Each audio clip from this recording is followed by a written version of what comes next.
Alright, so welcome to the presentation, starting on the right foot, picking the right shoe for your activities. Some basic facts that we'd like for you to walk away from this presentation with this morning is the fact that shoes, just like the rest of our sports gear, are specialized to the different activities of which we're going to be doing, or our clients will be doing. And that's a point that needs to be made with clients, is that while they are choosing out the rest of the gear, they can't just skip out and try to go with a generic shoe. It is possible, but it's not going to give them the most bang for their buck. Another point is that you need to be thinking about replacing your shoes every 4 to 6 months or every 300 miles. And while in today's economy we're trying to stretch the dollar as much as we can, we also need to make sure that our gear is well maintained.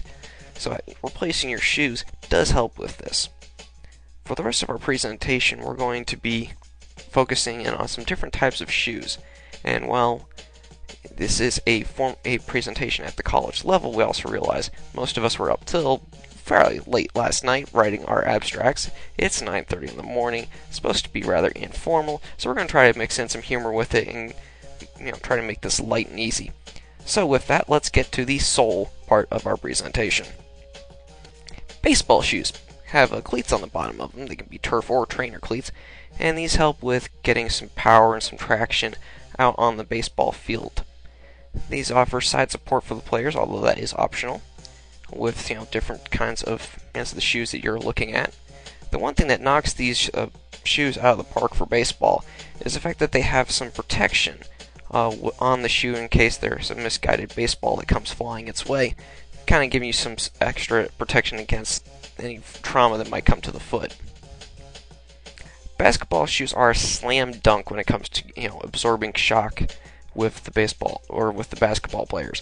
Of course, they're running up and down the court, making jumps and whatnot. So, of course, they have to deal with a lot of shock that comes to them. They offer some ankle support, although just like with the baseball shoes, these are optional.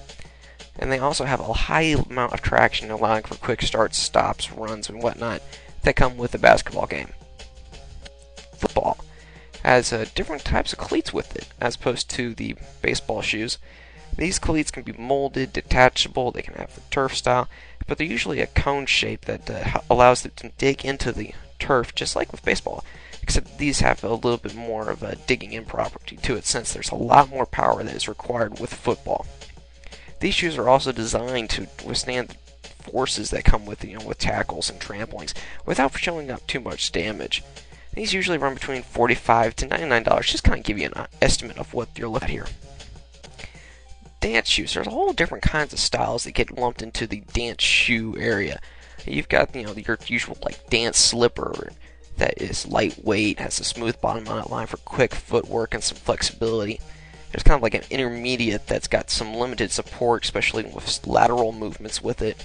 And then of course we've also got the tap shoes that's designed to make sounds. Of course, we've all watched Riverdance, so we knew that even before we had this presentation. Cross training. We've all heard how important cross training is, in an activity standpoint, but the actual shoes are also very helpful.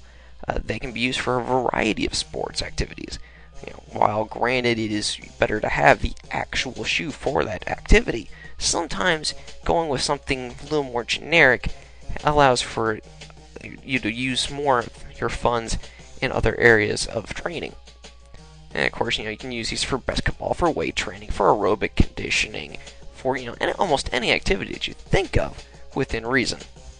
These shoes are really focusing in on cushioning and support, and especially with the lateral movements that come with more of the cross training ideas. Tennis shoes, which is kind of the generic name for shoes out there, but there's actually a specific kind of shoe that is for tennis, usually ranging between $50 to $120. These come with a emphasis on comfort, and especially with the lateral movement of the foot. Some have a outsole guarantee with it, that for their durability, and also they have a stability support system looking at the lateral forefoot, the midfoot, and the medial heel supports.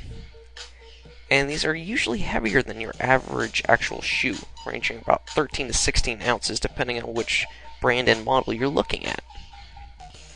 The golf shoe. These are cleated. They have assists on comfort and cushioning, but their main point is water resistance, since this is outdoor activity usually involves, it's nice scenery, usually with a water hazard somewhere in there. So they also have, some of them carry waterproof warranties with them. But the one thing that sets these apart, especially as compared to the baseball shoes, is appearance. They're more designed to be a casual shoe, kind of like a casual dress shoe, than an athletic shoe. Since the golf is usually aimed more at the upper class. So we'd like to, on behalf of Alexander, David, and Michael, I'd like to thank you for paying attention today. And if you're interested, this video is of course on YouTube. You can view it anytime you want. So with that, thank you, and enjoy the rest of your day.